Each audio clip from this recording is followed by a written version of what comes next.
என்ன வேணும் ஸ்கூலுக்கு எல்லாமே இங்கிருக்கு. Super Saravana stores, Chennai, Madurai, Kovai.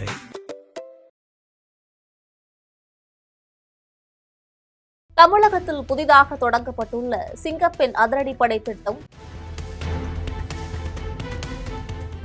பெண்களின் பாதுகாப்பை உறுதி செய்யுமா என்பது குறித்தும், இந்த திட்டத்தின் முக்கிய செயல்பாடுகள் குறித்தும் தற்பொழுது விரிவாக பார்க்கலாம். தமிழ்நாட்டில் எந்த அரசாங்கம் வந்தாலும் பெண்கள் மற்றும் குழந்தைகளுக்கு எதிரான குற்றங்களை எந்தவிதமான சமரசமும் இல்லாமல் முற்றிலுமாக ஒழிக்க வேண்டும் என்பது பொதுமக்களோட நீண்ட நாள் கோரிக்கையாகவே இருக்கு. முந்தைய அரசு மீது பழி சுமத்துவது அல்லது வேறு ஏதேனும் காரணங்களால சொல்வது இல்லாமல் பெண்களுக்கு எதிரான குற்றங்களை தடுக்க வேண்டும் என தொடர்ச்சியாக பலரும் வலியுறுத்தி வர்றாங்க. இந்த நிலையில தமிழகத்துல புதிதாக ஆட்சி அமைத்துள்ள தமிழக வெற்றி கழகம் சிங்கப்பெண் அதிரடிப்படை என்ற திட்டத்தினை கொண்டு வந்திருக்கு. கடந்த 10ஆம் தேதி ஜோசப் விஜய் தலைமையிலான ஆட்சி அமைந்த நிலையில 3 முக்கிய திட்டங்கள்ல அவரு கையெழுத்திட்டாரு. அதுல சிங்கப்பெண் சிறப்பு அதிரடிப்படை திட்டமும் ஒன்று. இதனை அடுத்து இந்த திட்டத்துடைய ஐஜியாக பவானீஸ்வரி நியமிக்கப்பட்டிருக்காங்க. அதோடு எஸ்பி ஒருவர், 2 டிஎஸ்பி, 4 ஆய்வாளர்கள் உள்ளிட்ட 30க்கும் மேற்பட்ட போலீசார் இந்த படையில நியமிக்கப்பட்டிருக்காங்க. மேலும் சிங்கப்பெண் அதிரடிப்படைக்காக அறிமுகப்படுத்தப்பட்டுள்ள ரோந்து வாகனங்கள்ல பல்வேறு நவீன தொழில்நுட்ப வசதிகளும் இணைக்கப்பட்டிருக்கு. அவற்றில் முக்கியமாக GPS கண்காணிப்பு வசதி, அவசர உதவிக்கான சைரன் அமைப்பு கட்டுப்பாட்டு அறையுடன் நேரடி தொடர்பு கொள்ளக்கூடிய வயர்லெஸ் தகவல் தொடர்பு வசதி, கண்காணிப்பு மற்றும் தகவல் பதிவு கருவிகள், அவசர மீட்பு பணிகளுக்கான பாதுகாப்பு உபகரணங்கள் போன்ற வசதிகள் இடம்பெற்றதாக அதிகாரிகள் தெரிவிச்சிருக்காங்க. இந்த திட்டத்தின் முக்கிய நோக்கம் என்ன அப்படின்னு கேட்டீங்கன்னா, பொது இடங்கள், கல்வி நிறுவனங்கள், அலுவலகங்கள், பேருந்து நிலையங்கள், ரயில் நிலையங்கள் மற்றும் இரவு நேரங்கள்ல தனியாக பயணிக்கும் பெண்களின் பாதுகாப்பை உறுதி செய்வதே இந்த திட்டத்தின் முக்கிய நோக்கமாகும். பெண்களுக்கு எதிரான குற்றங்களை தடுப்பதோடு மட்டுமல்லாமல் அவர்கள் அச்சமின்றி தங்களுடைய அன்றாட பணிகளை மேற்கொள்ளும் பாதுகாப்பான சூழலை உருவாக்குவதும் இந்த திட்டத்தோட முக்கிய இலக்காக பார்க்கப்படுது. சரி, அவசர காலங்கள்ல எப்படி செயல்படும் அப்படின்னு கேட்டீங்கன்னா, பெண்கள் ஆபத்தான சூழ்நிலைகள்ல உதவி கோரி அழைக்கும் போது அருகிலுள்ள சிங்கப்பெண் அதிரடிப்படை ரோந்து வாகனங்கள் உடனடியாக சம்பவ இடத்திற்கு சென்று பாதுகாப்பு மற்றும் மீட்பு பணிகளை மேற்கொள்ளும். முதற்கட்டமாக சென்னை உள்ளிட்ட முக்கிய நகரங்கள் மற்றும் மக்கள் நடமாட்டம் அதிகம் இருக்கக்கூடிய பகுதிகளில் இந்த திட்டம் செயல்படுத்தப்பட இருக்கு. அதற்கப்புறமாக அதன் செயல்திறனை ஆய்வு செய்து மாநிலம் முழுக்க விரிவுபடுத்த அரசு திட்டமிட்டிருக்காங்க.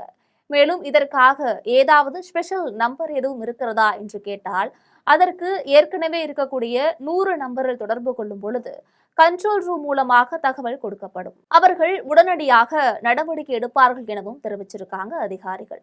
இந்த திட்டத்தினை தொடங்கி வைத்த பின்பு முதல்வர் விஜய் மேடையில் பேசும் பொழுது ரொம்பவே உணர்ச்சி வசப்பட்டு பேசினார் அப்படின்னு தான் சொல்லலாம். அந்த தண்டனைக்கான அந்த நடவடிக்கைகள் எல்லாமே போலீஸ் டிபார்ட்மெண்ட்ல இருந்து ரொம்ப கடுமையான ஒரு தண்டனையா இருக்கும், கடுமையான ஒரு நடவடிக்கைகளா இருக்கும். அவர் என்ன பேசியிருக்கார் அப்படின்னா, ஒரு சில நிகழ்ச்சி மட்டும்தான் மனதிற்கு மிக நெருக்கமாக இருக்கும். இந்த நிகழ்ச்சியும் அப்படிதான். பாட்டி, அம்மா, அக்கா என்று ஒவ்வொரு வீட்டிலும் உள்ள பெண்களின் பாதுகாப்பு ரொம்ப முக்கியம். பெண்களுக்கு எதிரான குற்றங்களை பார்க்கும்போது மனம் வலிக்கிறது, கண்கள் கலங்குகிறது.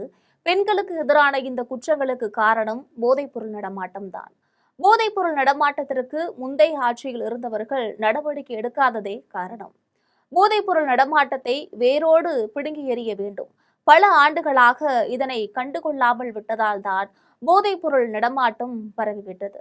பெண்களின் பாதுகாப்பை தொந்தரவு செய்வோர் யாராக இருந்தாலும் சகித்துக் கொள்ள முடியாது. பெண்களுக்கு தொந்தரவு செய்துவிட்டு தப்பித்துக் கொள்ளலாம் என நினைப்பவர்களுக்கு எச்சரிக்கை விடுக்கிறேன். பெண்கள் பாதுகாப்பை சீர்குலைப்பவர்கள் யாராக இருந்தாலும் அவர்கள் மீதான தண்டனை கடுமையாக இருக்கும். உட்கட்டமைப்பு, பொருளாதார மேம்பாடு மட்டுமே ஒரு நாட்டிற்கு முக்கியம் என்று அல்ல, பெண்களின் பாதுகாப்பு தான் முக்கியம். பெண்களுக்கு எதிரான குற்றங்களை தடுக்க நாட்டிலேயே முதல் முறையாக ட்ரோன்கள் மூலமாக கண்காணிக்கப்பட இருக்கு. பெண்களும் குழந்தைகளும் எவ்வளவு பாதுகாப்பாக வாழ்கிறார்கள் என்பதே ஒரு ஆட்சிக்கு அழகு. சிங்கப்பெண் சிறப்பு அதிரடி படைக்கு முதற்கட்டமாக ரூபாய் 354 கோடி ஒதுக்கீடு செய்யப்பட்டிருக்கு. இரண்டாம் கட்டமாக 2500 புதிய பணியிடங்கள் சிங்கப்பெண் சிறப்பு அதிரடி படைக்காக ஏற்படுத்தப்படும் அப்படின்னு அறிவிச்சிருக்காரு. மேலும் நம்முடைய சமூகத்துல ஒரு தனி மனிதன் ஒழுக்கமாகவும் கட்டுப்பாடான பொறுப்புடனும் வாழ்ந்தாலே இது போன்ற பல அச்சுறுத்தல்களை நாம் ஆரம்பத்திலேயே கட்டுப்படுத்த முடியும் அப்படின்னு பேசியிருக்காரு.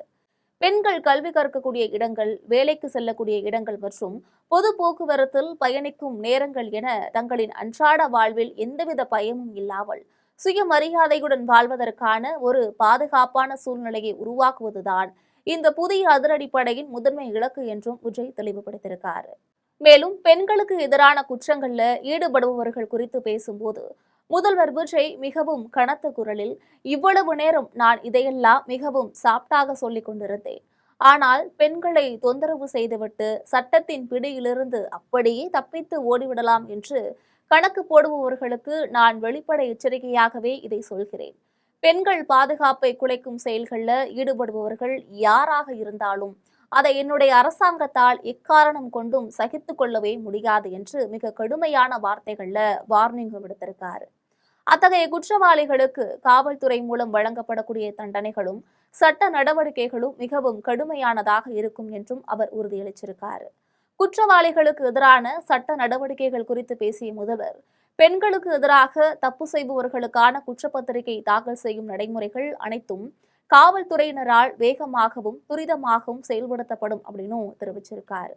அதே வேளையில இந்த அதிரடி வேகத்தில் எந்த ஒரு நிரபராதியும் தவறுதலாக கூட தண்டிக்கப்பட்டுவிடக் கூடாது என்பதை தமிழ்நாட்டின் காவல்துறை அதிகாரிகள் தங்களின் மனதில் ஆழமாக பதிய வைத்துக் கொள்ள வேண்டும் அப்படின்னு சொல்லியிருக்காரு. அந்த தண்டனை, அவங்களுக்கான அந்த சார்ஜ் ஷீட் எல்லாமே ரொம்ப ஃபாஸ்டா ஸ்பீடா அது செயல்படுத்தப்படும். என்ன ஒண்ணு, அந்த ஸ்பீட்ல நிரபராதிகள் யாரும் தண்டிக்கப்பட்டிடக்கூடாது. இதையும் காவல் அதிகாரிகள் மைண்ட்ல எடுத்துக்கணும். உண்மையாக தப்பு செய்தவர்களுக்கு நீதிமன்றத்தின் மூலமாக மிக கடுமையான தண்டனையை வேகமாக வாங்கித்தர வேண்டும் என்றும், அப்போதுதான் அந்த தண்டனையின் தீவிரத்தை பார்த்து எதிர்காலத்துல பெண்களுக்கு எதிராக ஒரு சிறிய தவறை கூட செய்ய நினைப்பவர்களின் மனதில் பயம் உருவாகும் என்றும் முதல்வர் விஜய் கடுமையான வார்த்தையில குறிப்பிட்டிருக்காரு. முதல்வரோட இந்த சிங்கப்பெண் அதிரடி படை குறித்தும் இவர் பேசியது குறித்தும் உங்களுடைய கருத்துக்களை மறக்காமல் பதிவிடுங்கள். இது போன்ற செய்திகளுக்காக எப்பொழுதும் இணைப்பில் இருக்கு GeM தொலைக்காட்சியோடு.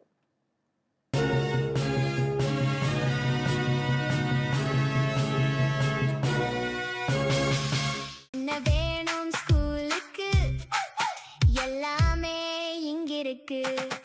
Super Saravana stores, Chennai, Madurai, Kovai.